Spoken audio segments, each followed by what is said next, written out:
پھر حضرت نوح علیہ السلام اور ان کی قوم کے حالات بیان ہوئے کہ نوح علیہ السلام نے جب اپنی قوم کو توحید کی دعوت دی اور انکار پر عذاب الہی سے ڈرایا تو قوم کے سرداروں نے ان سے کہا، بھلا کیا کہا؟ کہنے لگے آپ تو ہم جیسے بشر ہیں، تو ہماری طرح ہی ہیں آپ، اور آپ کے پیروکار پسماندہ یعنی غریب لوگ ہیں اور کم عقل لوگ ہیں، ہماری رائے میں آپ کو معاذ اللہ ہم پر کوئی فضیلت حاصل نہیں، بلکہ معاذ اللہ ثم معاذ اللہ۔ کہنے لگے آپ تو جھوٹے ہیں، اللہ کے نبی کو کہہ رہے ہیں معاذ اللہ، استغفر اللہ۔ نوح علیہ السلام نے جواب دیا کہ میں اپنے رب کی جانب سے واضح دلیل رکھتا ہوں اور اس نے مجھے رحمت سے نوازا ہے، لیکن تم میرے مقام کو سمجھنے کی صلاحیت نہیں رکھتے، تم اتنی صلاحیت رکھتے نہیں ہو۔ اور پھر ارشاد فرمایا کہ میں تم سے دعوت حق کے صلے میں کسی اجر کا طلبگار نہیں ہوں، اور نہ ہی میں اہل ایمان کو اپنے پاس سے دھتکارنے والا ہوں، اور میں نے یہ دعویٰ بھی نہیں کیا کہ میرے پاس اللہ کے خزانے ہیں، اور نہ میں از خود غیب جاننے والا ہوں، اور نہ ہی میں یہ کہتا ہوں کہ میں فرشتہ ہوں، نہ میں یہ کہتا ہوں کہ جن لوگوں کو تم اپنی نظروں میں حقیر جانتے ہو اللہ انہیں خیر سے نہیں نوازے گا۔ فرمایا یہ ٹھیک ہے کہ اللہ بشروں میں سے رسول بناتا ہے، پر جسے بناتا ہے پھر اسے بڑی شانیں عطا فرماتا ہے۔ پہلے دن سے انسان کا یہ مسئلہ ہے، پہلے دن سے انسان کا یہ مسئلہ ہے کہ وہ کہتا ہے میں انسان سے ہدایت حاصل کروں، لیکن رب نے بھی قانون بنایا ہے کہ اللہ تبارک و تعالیٰ بندے پر ہی وحی فرماتا ہے، فرشتوں اور جنوں کو اللہ نے اس منصب کے لیے منتخب نہیں فرمایا۔ قوم نوح نے کہا کہ آپ نے ہم سے بہت بحث کی معاذ اللہ، بس جس عذاب سے آپ ہمیں ڈرا رہے ہیں وہ لے آئیے۔ تو نوح علیہ السلام نے کہا کہ اللہ چاہے گا تو تم پر عذاب بھی آ جائے گا۔ آیت نمبر 37 سے 47 میں بتایا کہ اللہ تعالیٰ کی طرف سے نوح علیہ السلام کو حکم ہوا کہ ہماری نگرانی میں اور ہماری وحی کے مطابق آپ کشتی بنائیے، اور ظالموں کے بارے میں ہم سے کوئی بات نہ کریں۔ حضرت نوح کی خواہش تھی کہ یا اللہ انہیں بھی معاف کر دے، فرمایا یہ ظالم ہے تو میرے نبی ان کے بارے میں مجھ سے کوئی بات نہ کریں، وہ ضرور غرق ہو جائیں گے۔ پھر وہ کشتی بنانے لگے، اور جب ان کی قوم کے سردار ان کے پاس سے گزرتے تو ان کا مذاق اڑاتے۔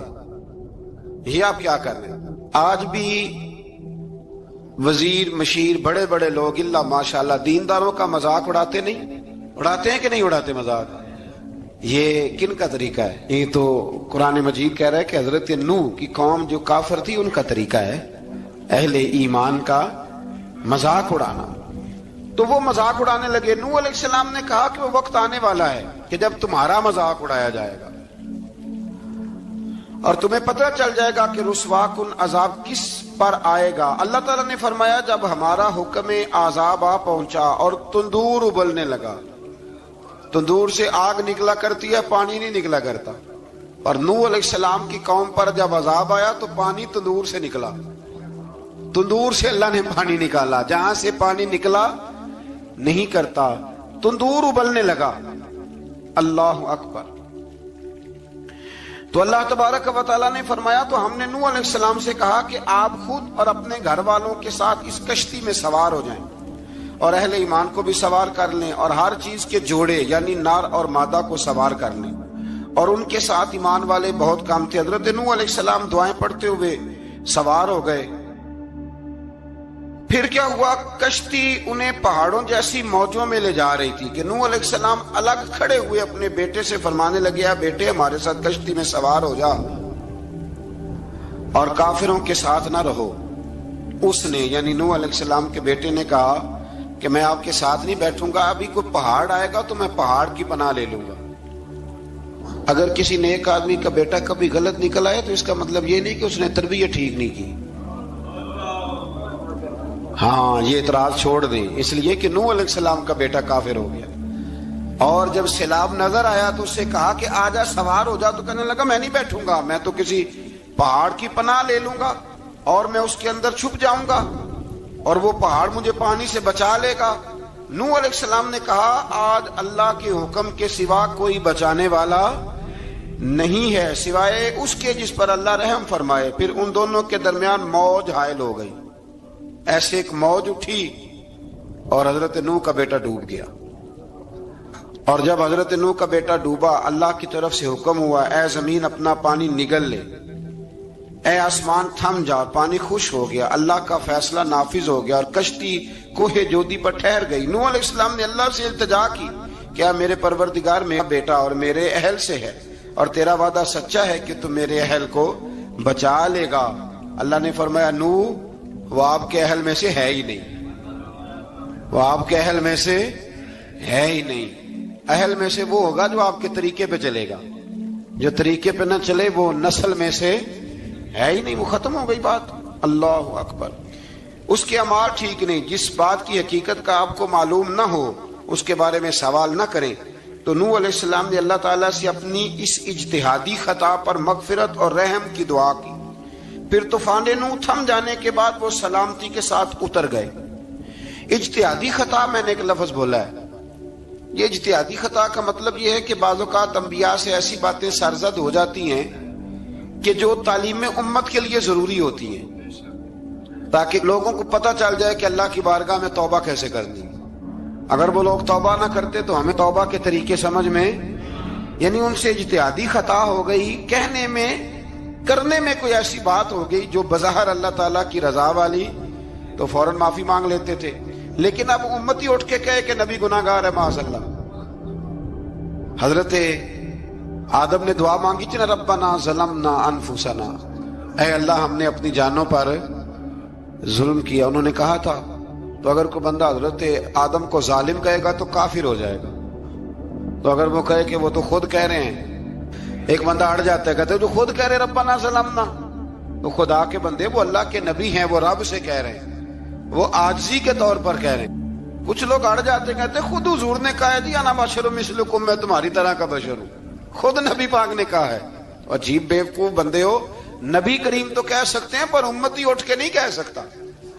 اس نے تو کہنا ہے وہ حبیب اللہ ہے، اس نے تو کہنا ہے وہ قیامت میں شفاعت کرنے والے ہیں، امتی نے تو کہنا ہے وہ سارے نبیوں کے سردار ہیں، وہ امام الانبیاء ہیں۔ امتی وہ لفظ ادا کرے گا جو اس کے بنتے ہیں۔ اب کوئی بندہ اٹھ کے کہہ دے، دیکھے نا ایک بہت بڑا عالم تقریر کرتے ہوئے کہے جی میں تو ان پڑھ آدمی ہوں، تو اس کا شاگرد کہے کہ استاد جی قسم اٹھائے ہاں آپ نے تقریر میں کہا نہیں میں ان پڑھ ہوں، آپ تو ان پڑھ ہے، تو یہ بات ادب ہے کہ بے ادبی ہے؟ چلیں اس سے آگے چلتے ہیں، یہ بھی ذرا مشکل سے سمجھ میں آئے گی۔ ایک اور بات جو جلدی سمجھ میں آ جائے گی، ایم این اے جب اعلان کرتا ہے، تقریر کرتا ہے، الیکشن لڑتا ہے تو کہتا نہیں میں قوم کا خادم ہوں، کہتے ہیں نا کہ میں قوم کا خادم سے آپ کیا کچھ کراتے ہو؟ سارے کام کراتے ہیں نا۔ خادم کو بندہ یہ بھی کہہ لیتا ہے کہ جھاڑو دے دے گلی میں، کہتے ہو کہ نہیں کہتے؟ تو اس نے بھی تو سپیکر میں کہا میں خادم ہوں، کہو اس سے کہ جھاڑو دے گلی میں آ کے، پھر پتہ کیا حال ہوگا؟ جھاڑو تو نہیں آئے گا اور ہو سکتا ہے کچھ ہے آ جائے۔ تو اس لیے اب کوئی بندہ کہ جی انہوں نے خود کہا ہے، تو ایک کچھ پوری جماعت ہے لوگوں کی جو بات کو سمجھتی نہیں، کہتے ہیں خود کہا ہے میں بشر ہوں، انہوں نے خود کہا میں غیب نہیں جانتا، انہوں نے خود کہا میرے پاس خزانہ کوئی نہیں، انہوں نے خود کہا میرے پاس کوئی شے نہیں۔ تو اس لیے آپ سمجھیں کسی کے لفظوں پر اگر آپ گرا لگا کے بیٹھیں گے تو پھر اس سے بے ادبی ہوگی۔ تو نوح علیہ السلام نے اللہ سے اپنی اجتہادی خطا کی معافی مانگی۔ اب حضرت نوح کو کوئی خطا کار کہے گا تو بہت بڑا مجرم بن جائے گا، اس لیے کہ وہ اللہ کے نبی ہیں۔ آیت نمبر 50 میں قوم عاد کا ذکر ہے اور ان کی طرف دعوت توحید دینے کے لیے اللہ تعالیٰ نے حضرت ہود علیہ السلام کو بھیجا۔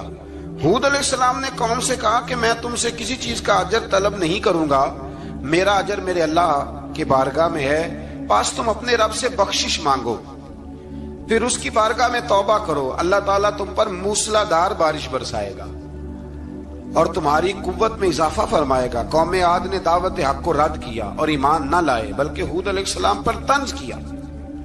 وہ کہنے لگے کہ ہمارے تو معبودوں نے، ہمارے بتوں نے معاذ اللہ آپ کو پاگل بنا دیا ہے، آپ کو مجنون بنا دیا ہے، الٹا حضرت ہود کو کہنے لگے، اس لیے آپ ایسی باتیں کرتے ہیں۔ ہود علیہ السلام نے کہا میں اللہ کو گواہ بناتا ہوں اور تم بھی گواہ رہنا کہ میں تمہارے شرک سے بری ہوں اور میں اللہ پر توکل کرتا ہوں اور میں نے رسالت کا حق ادا کر دیا ہے۔ آیت نمبر 58 میں اللہ تعالیٰ نے فرمایا جب ہمارے عذاب کا وقت آ گیا تو ہم نے اپنی رحمت سے ہود اور ان کے ساتھ مومنوں کو نجات عطا کی۔ قوم عاد نے اللہ کی نشانیاں اور رسولوں کو جھٹلایا اور دنیا اور آخرت میں لعنت کے حقدار ہوئے۔ آیت نمبر 61 میں پھر سے حضرت صالح علیہ السلام اور ان کی قوم سمود کے حالات کو بیان کیا گیا۔ حضرت صالح نے کہا ہے میری قوم اللہ وحدہ لا شریک کی عبادت کرو، اس سے بخشش طلب کرو، اس کی بارگاہ میں توبہ کرو، اس نے تمہیں زمین سے پیدا کیا ہے، اس پر آباد کیا ہے۔ جواب دیا ہے صالح ہمارے آباء و اجداد کے معبودوں کی عبادت کو روکنے سے پہلے ہمیں آپ سے بڑی امیدیں تھیں، اور اب آپ ہمیں روکنے لگ گئے ہیں باپ دادا کے دین سے، لیکن اب ہمیں آپ کی دعوت کے بارے میں شکوک ہیں۔ صالح علیہ السلام نے اپنی قوم سے کہا کہ یہ اللہ کی اونٹنی ہے اور یہ تمہارے لیے نشانی ہے، اسے چرنے کے لیے آزاد چھوڑ دو اور اسے تکلیف نہ دینا۔ اللہ اکبر، ورنہ تمہیں عذاب پہنچے گا۔ انہوں نے اونٹنی کی کونچیں کاٹ ڈالی۔ صالح علیہ السلام نے کہا تم صرف 3 دن اپنے گھروں میں مزے اٹھا لو، 3 دن، پھر اللہ کا یقینی عذاب آئے گا۔ پھر ایک چنگاڑ نے ان کو آ دبوچا، وہ اپنے گھروں میں گھٹنوں کے بل اوندے پڑے رہ گئے۔ صرف صالح علیہ السلام ان کے ساتھ اہل ایمان اس عذاب سے بچے۔ یہ 3 قوموں کا ذکر ہو گیا، نوح علیہ السلام کی قوم کا بھی، ہود علیہ السلام کی قوم کا بھی، اور حضرت صالح علیہ۔ آگے اللہ تبارک و تعالیٰ نے آیت نمبر 69 میں اس بات کا بیان فرمایا کہ حضرت ابراہیم علیہ السلام کے پاس فرشتے بشری شکل میں آئے، انسانی شکل میں۔ انہوں نے اجنبی مہمانوں کے لیے بچڑے کا بھونا ہوا گوشت تیار کرایا۔ آپ یقین کریں کچھ باتیں لوگ ایسی بیان کرتے ہیں کہ جن کو نہ سن کے بندے کا دل کرتا ہے کہ اس بندے کو بتائیں کہ یار یہاں تو دین سارا پڑھ۔ ایک صاحب مجھے کہنے لگے جی میں ایک پیر صاحب کے پاس گیا تھا تو بڑی مرغن غذائیں تھیں، انہوں نے میری بڑی خدمت کی پر مجھے نہیں اچھا لگا، پیروں کو چاہیے سادی روٹی رکھیں۔ میں کہ تو پیراں واسطے لسٹ بنا خاں انہوں نے کس طرح نہ ہونا چاہیے۔ یہ بہت بڑی مصیبت ہے۔ اگر آپ سادہ کھانا کھلا دیں تب بھی اعتراض ہے، اچھا کھلا دیں کہنے رولا ہے کوئی پیر چوکھے مالدار، دونوں طرف سے مسئلہ۔ تو کہنے لگا جی نہیں پیروں کا کیا کام ہے، وہ کڑائیاں اور وہ سارے۔ تو پھر میں نے انہیں کہا کہ آپ اس طرح کریں، گھر جا کے نا تو 12ویں سپارے کی تلاوت کریں۔ حضرت ابراہیم نے اپنے مہمانوں کے لیے بھونا ہوا کھانا تیار فرمایا تھا۔ تو آپ کیا کہیں گے کہ حضرت ابراہیم درویش نہیں تھے؟ عجیب بات ہے بھائی، آپ ہر بات میں اڑ جاتے ہیں۔ دین ہم نے وہ لینا ہے جو اللہ کا قرآن ہمیں دیتا ہے اور رسول اللہ کی حدیث ہمیں دیتی ہے۔ جب انہوں نے دیکھا کہ مہمان کھانے کی طرف ہاتھ نہیں بڑھا رہے تو ان کو ڈر محسوس ہوا۔ حضرت ابراہیم کو فرشتوں نے کہا کہ ہمیں قوم لوط علیہ السلام کے عذاب کے لیے بھیجا گیا ہے۔ حضرت ابراہیم کی بیوی کھڑی تھی، اس پر وہ مسکرائیں تو فرشتوں نے اللہ کی طرف سے انہیں حضرت اسحاق علیہ السلام اور اس کے بعد حضرت یعقوب علیہ السلام کی بشارت عطا۔ اسحاق علیہ السلام حضرت ابراہیم کے بیٹے ہیں اور یعقوب علیہ السلام پوتے ہیں، اور یعقوب علیہ السلام کے بیٹے یوسف علیہ السلام۔ ہاں اللہ اگر چاہے تو 7 نسلوں میں نبوت رکھ دیتا ہے اگر اس کی منشا ہو۔ تو حضرت یعقوب کی بشارت دی۔ انہوں نے حیرت سے کہا کہ ہم دونوں میاں بیوی تو بوڑھے ہیں، اس عمر میں اولاد کیسے ہوگی؟ تو فرشتوں نے جواب دیا اے ابراہیم کے گھر والوں، تم پر اللہ کی رحمتیں اور برکتیں ہوں، اللہ کی قدرت پر تمہیں کیوں تعجب ہے؟ اللہ فرماتا ہے کہ بیٹے کی بشارت سن کر ابراہیم کا خوف دور ہو گیا اور پھر وہ قوم لوط کے بارے میں گفتگو کرنے لگے۔ ابراہیم بہت بردبار، اللہ سے آہوزاری کرنے والے اور اس کی طرف رجوع کرنے والے تھے۔ اللہ تعالیٰ نے حضرت ابراہیم علیہ السلام کو فرمایا اے ابراہیم اس گزارش سے آپ گریزہ رہیں، اس کا یقینی فیصلہ ہو چکا ہے اور ان پر نہ ٹلنے والا عذاب نازل ہو کے رہے گا۔ وہ کیا گناہ کرتے تھے لوط علیہ السلام کی قوم میں میں نے بتایا تھا، مرد مردوں سے بدفعلی کرتے۔ تو حضرت ابراہیم نے بھی عرض کی، بار بار گزارش کی، بحث کی کہ اللہ مہربانی فرما ان کا عذاب۔ آپ دیکھیں نبیوں کے حوصلے کتنے بڑے ہیں، قومیں تنگ کرتی ہیں اور طرح طرح کی باتیں کرتی ہیں اور پیغمبر پھر بھی کہتے ہیں یا اللہ مہربانی فرما، اے اللہ ان سے عذاب۔ آیت نمبر 77 میں حضرت لوط علیہ السلام کی قوم کی بدعمالیوں اور لوط علیہ السلام کے اپنی قوم کو بدعمالیوں کے باعث فرشتوں کی آمد، قوم کے بدعمال لوگوں کے دوڑ کر آنے اور حضرت لوط کو ان کے سمجھانے اور ان کے انکار پر مضطرب ہونے کا ذکر ہے، جس پر فرشتوں نے حضرت لوط کو تسلی دی کہ آپ فکر نہ کریں، ہم آپ کے رب کے فرشتے ہیں، یہ آپ اور ہم تک نہیں پہنچ سکیں گے۔ آپ رات کے آخری حصے میں قوم کی طرف توجہ کیے بغیر ہجرت فرما لیں، اس لیے کہ صبح کے وقت ان پر عذاب آئے گا۔ جب اللہ کا عذاب آیا تو اس نے بستی کے اوپر کے حصے کو نیچے کر دیا اور قوم لوط کے اوپر اللہ کی طرف سے لگاتار نشان زدہ پتھر برسائے گئے، لگاتار پتھر آئے۔ آیت نمبر 84 میں اللہ تعالیٰ نے حضرت شعیب علیہ السلام اور ان کی قوم کا ذکر فرمایا ہے اور ان کے جرائم کو بیان کیا گیا ہے۔ وہ ناپ تول میں کمی کرتے تھے، دوسروں کو چیزیں کم تول کر دیتے تھے۔ اللہ تعالیٰ نے ان سے فرمایا کہ فساد فی الارض سے باز آؤ اور اپنے سے پہلے سرکش امتوں کا انجام دیکھ لو۔ جب حضرت شعیب کی نصیحتوں کا ان پر اثر نہ ہوا تو پھر اللہ تعالیٰ نے انہیں بھی عذاب سے ہلاک کر دیا۔ آیت نمبر 94 میں فرمایا کہ جب ہمارا عذاب آیا تو ہم نے اپنی رحمت سے حضرت شعیب اور ان پر ایمان لانے والوں کو بچا لیا، اور ظالموں کو ایک زبردست چنگاڑ نے پکڑ لیا تو صبح وہ اپنے گھروں میں اوندے منہ پڑے تھے، گویا وہ کبھی وہاں آباد تھے ہی نہیں۔ آیت نمبر 96 میں حضرت موسیٰ علیہ السلام کو عطا کیے جانے والے 9 معجزات کا ذکر ہے۔ پھر فرعون اور اس کے پیروکاروں کے باطل روش کے باعث ان کی ہلاکت کا بھی ذکر فرمایا، اور دنیا اور آخرت میں انہیں ملعون یعنی لعنتی قرار دیا۔ جن بستیوں کو اللہ تعالیٰ نے ہلاک کیا ان میں سے بعض کے آثار موجود ہیں اور بعض کے آثار تک معدوم ہو چکے۔ ان میں سے ہر بستی والے اپنے ظلم کے باعث ہی ہلاک ہوئے۔